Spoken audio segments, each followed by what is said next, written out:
Por outro lado, em 1924, os preços do café recuperaram-se em dois grandes saltos, dos níveis estavelmente baixos dos 2 anos anteriores, sob influência do bem-sucedido programa de defesa feito pelo governo, né?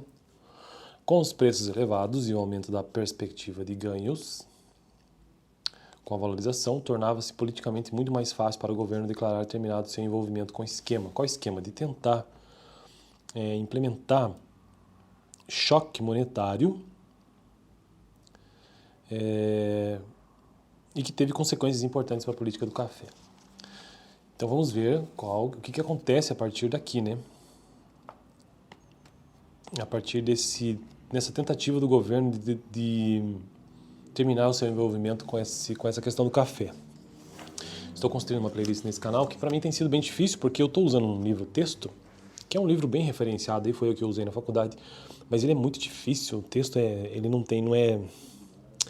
é bem estruturado do ponto de vista da organização textual mesmo, então é difícil você começa uma parte, daí você já não se acha, vai para uma outra, enfim. A playlist que eu estou construindo aqui é a história da economia do Brasil. E eu resolvi começar pelo período da República, ou seja, 1889 em diante. E o livro-texto base é esse aqui, ó, esse que eu estou falando mal, mas estou usando, né? A Ordem do Progresso. Começa a partir de 89. E aí quando acaba isso não importa. O interessante são os primeiros anos, né? E cara, até agora, o que eu já via, pelo menos, por que eu resolvi começar por esse período aí da República? Por conta de políticas econômicas que são mais claras. Porque você tem presidentes, né? Então, os seus ministros da Fazenda, os ministros da Economia, eles têm planos econômicos. Fica menos difícil. O fato é que nessa primeira parte aqui da história econômica do Brasil, ou seja, na República... qual que é o termo que ele inclusive... Aqui, ó. Política econômica na Primeira República, ou seja, de 1900 a 1930, o Brasil enfrentou um período de crescimento econômico, chamado de Era de Ouro, que foi entre 1900 e 1913. Principalmente por conta de café, né? Consumo também internacional e além de outros ciclos econômicos regionais. Por exemplo, aqui também acontecia o período do cacau, se eu não me engano, e da borracha também, lá no norte. Então, o Brasil enfrentou um período interessante, em 1900 e 1913. Só que daí o que aconteceu em 1913 e 1914? Primeira Guerra Mundial, né? Então isso aí causou uma série de problemas a nível mundial, né? Porque todo aquele capital estrangeiro investido no Brasil que existia, deixou de existir. Então também já tratei sobre o impacto da Grande Guerra, né? Que foi de 1914 a 1918. Tendo acontecido tudo isso até então, nós estamos falando da primeira parte da República, estou num tópico sobre boom e recessão do pós-guerra, ou seja, entre 1919 e 1922. E aqui o governo, de fato, ele teve um grande envolvimento com o café. E isso causou diversos problemas, inclusive.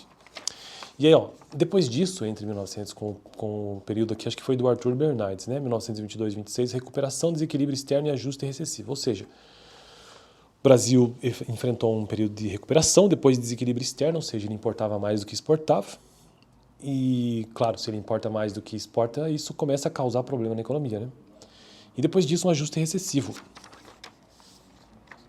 Houve um ajuste recessivo, que, inclusive, quero ver se já começa a não sei se o texto de hoje entra nisso aqui, nesse ajuste recessivo, por isso que, inclusive, entende-se esse período aqui como um período liberal por conta disso, mas, bom, vamos lá, né? Assim, em fins de 1924, hoje o texto é apenas um parágrafo, né? Quase ao mesmo tempo em que eram demitidos os ministros da Fazenda e o presidente do Banco do Brasil, ambos paulistas, como prelúdio para o início da política de ajuste ortodoxo, ou seja, um ajuste liberal. Então, realmente, graças a Deus, a gente vai começar a tratar sobre ajuste recessivo. O governo transferia a responsabilidade pelo programa de valorização do café para o governo de São Paulo. Então, saía da esfera federal e entrava para São Paulo. Já a partir de 1925, o Banco do Brasil eleva as taxas e restringe drasticamente o montante de suas operações de redesconto com a intenção de reduzir a base monetária. Reduzindo a base monetária para tentar reduzir a inflação, né? através da retirada de notas do Tesouro em circulação, iniciando um processo de contração monetária. Então, retirada de moeda em circulação, de política monetária do governo, que seria seguido sem interrupção até o fim do governo de Bernardes. O mix monetário fiscal, ou seja, controle de base monetária, de políticas monetárias do governo e também política fiscal, ou seja, menos poder ou menos influência do governo na economia. Veja que ele tirou o pé aqui na questão do café e passou isso para São Paulo. Ou seja, o mix monetário fiscal recessivo, e isso é uma característica de governo ortodoxo, liberal, foi completado pela manutenção do esforço para equilibrar o orçamento. Então, meta orçamentária, né? Já que aos olhos dos ortodoxos, que agora controlavam a política econômica nesse período, principalmente aqui a partir de 1924, a disciplina fiscal era o pressuposto da viabilidade da manutenção da política monetária. Então era preciso ser fiscalmente responsável para conseguir manter, né, a política monetária restritiva. Bom, para por aqui, senão esse vídeo vai ficar muito extenso, a gente continua a partir desse ponto. Beleza? Já sabendo, né, então, que até 1926, de 24 a 1926, aí nós tivemos política econômica ortodoxa, ou seja, uma política mais liberal, ou seja, de reduzir gasto público e controlar a base monetária. Eu fico por aqui, valeu.